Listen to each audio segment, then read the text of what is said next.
안녕하십니까, 이사무장입니다. 오늘은 경매 사건 중 임차인이 유치권 신고한 공적 물건을 낙찰받아 인도명령을 신청하여 인용 결정을 받았던 사례를 소개해드리고자 합니다. 이 사건의 핵심은 임차인이 유치권자였는데 제가 임대차 계약서 및 유치권 관련 서류들을 모두 허위임을 밝혀서 유치권자는 배당을 한 푼도 받지 못하였고 유치권도 인정받지 못하였다는 사실입니다. 경매 사건인 공장에 대해 간단히 살펴보겠습니다. 시기는 약 6년 전으로 경기도 김포시 대군면에 소재한 감정가 약 5억 6,430만 원의 작은 공장이 유치권 신고 때문에 3회 유찰되어 감정가 대비 34%인 최저가 약 1억 9,500만 원의 경매가 진행 중인 사건이었으며 용도가 제조업소이나 사실상 공장으로 운영 중인 물건이었습니다.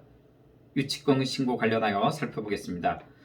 2013년 10월 15일 임차인인 주식회사 A가 임차인으로서의 권리신고 및 배당 요구서를 제출하면서 동시에 유치권 권리신고서를 제출하였는데 1개월여 뒤인 같은 해 11월 22일 경매 신청 채권자 K신협이 유치권 배제 신청서를 제출했습니다.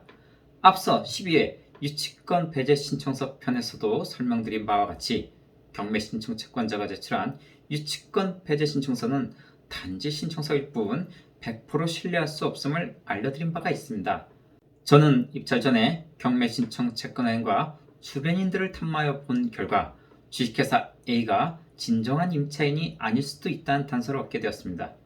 강한 심증만 얻은 채 확실한 입증 자료는 없었지만 임차인이 허위라면 유치권도 인정받지 못할 것이라는 추정으로 입찰에 임하게 됩니다. 여러분들께서는 심증만 가지고 입찰하시는 것은 주의하셔야 된다는 당부의 말씀을 드립니다. 법무법인 수성에서는 금융기관에 유치권 관련 상담을 해줄 수 있기에 정보 접근 가능성이 일반인에 비해 매우 높은 편이라는 점을 기억해 두시기 바랍니다. 2014년 2월 27일 매각기일에 2명 입찰하여 감정가 대비 43%인 2억 3,700만 원에 저희가 낙찰을 받았고 2위는 2억 500만 원에 입찰했습니다. 2위와는 2,200만 원의 차이가 나긴 했지만 나름 저렴한 가격에 낙찰을 받았다고 생각하는 바입니다. 낙찰 후 최고가 매수인 신문이 되어 모든 서류들을 열람 복사한 뒤에 추가 현장 답사 및 이해관계인 진술 등을 통하여 밝혀진 사실은 다음과 같습니다. 매도인인 전 소유자는 매수인인 현 소유자로부터 매매대금 채권 중 일부인 2억을 받지 못했다는 사실을 알게 되었습니다. 이 사건 부동산에는 총 3명의 임차인이 전입 또는 사업자 등록을 마친 상태였습니다.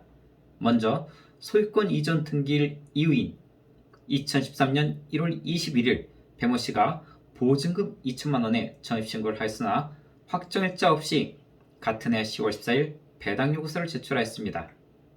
만약 공장 내부에 주거용 공간이 있다면 주택임대차보호법상 소액임차인으로서 최우선 변제 대상이 되어 약 1,900만 원을 배당받을 수 있을 것으로 예상되었으나 낙찰 이후에 제가 채무자 겸 소유자의 친척임을 밝혀서 배당을 못 받아 나가게 되었습니다.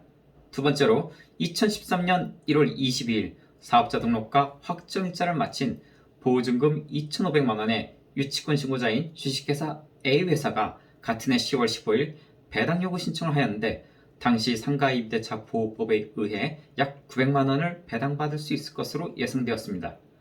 많은 이해관계인들 면담 및 입증 자료들을 모아 주식회사 A는 전 소유자의 처남이라는 사실을 밝혀냈습니다. 세 번째로 2013년 10월 4일 사업자 등록 및 확정일자를 마친 B씨가 같은 해 10월 15일 배당 요구서를 제출하였으나 경매 개시 결정 기입 등기 2개월 이후에 사업자 등록 및 확정일자를 하였기 때문에 배당을 한 푼도 받지 못할 것으로 보여졌습니다. 그러나 임차인 B씨마저도 전 소유자의 배우자였으며 임차인 겸 유치권자 A의 누나로 남매지간이었음을 알게 되었습니다. 이렇게 경매 현장에서는 가족을 내세워 허위 임차인 및 유치권 신고를 하는 경우를 종종 발견할 수 있으나 사실상 그걸 밝혀내기란 여간 어려운 일이 아닙니다.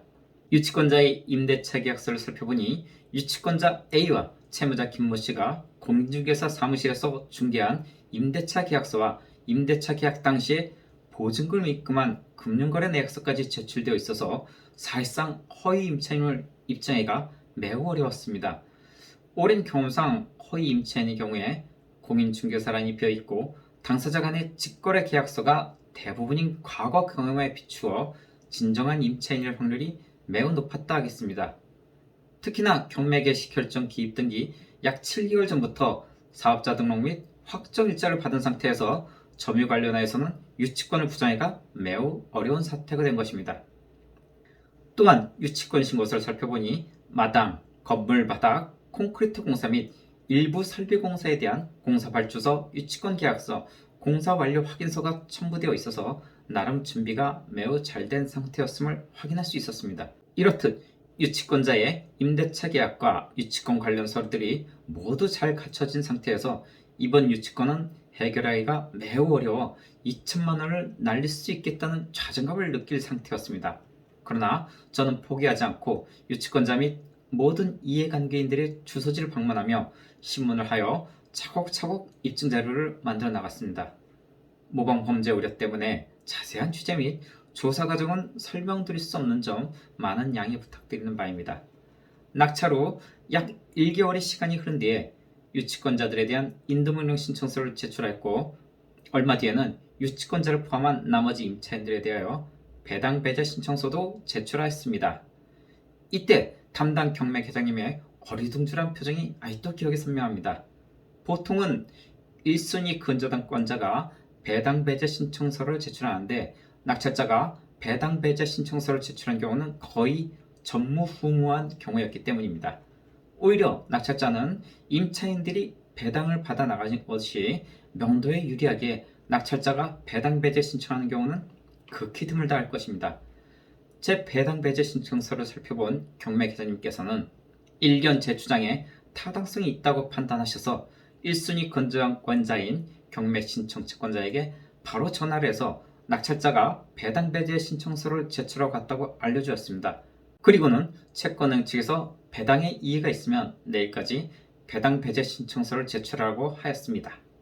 이에 채권은행 경매 담당자는 저에게 곧바로 전화를 해서 비용을 지급할 테니 저에게 배당 배제 신청서를 작성해달라고 부탁하였습니다.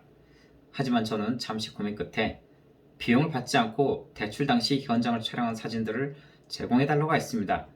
그 이유는 유치권자가 공사한 사실이 없다는 점을 인도명령 신청 사건의 입증 자료로 추가 제출하기 위함이었습니다. 결국 유치권자 포함하여 임차인 3명은 저로 인해 배당을 한 푼도 받지 못하였습니다. 이렇게 저는 인도명령 신청서에 유치권자의 임대차 계약은 허위라는 사실을 밝히는 등 여러 가지 정황상 유치권이 인정되지 않는다는 점을 적극 주장하여 결국 인도명령 결정문을 받아냈습니다. 쉽지만은 않았던 일련의 모든 과정에 대해 자세히 말씀드리지 못한 점은 제 채널이 경매 입찰 참여자분들뿐만 아니라 전국의 많은 유치권자분들께서도 상당히 많이 애청 중이라는 사실을 알고 있기에 이 점 많은 양해 부탁드리는 바입니다. 오늘도 시청해주셔서 대단히 감사드립니다.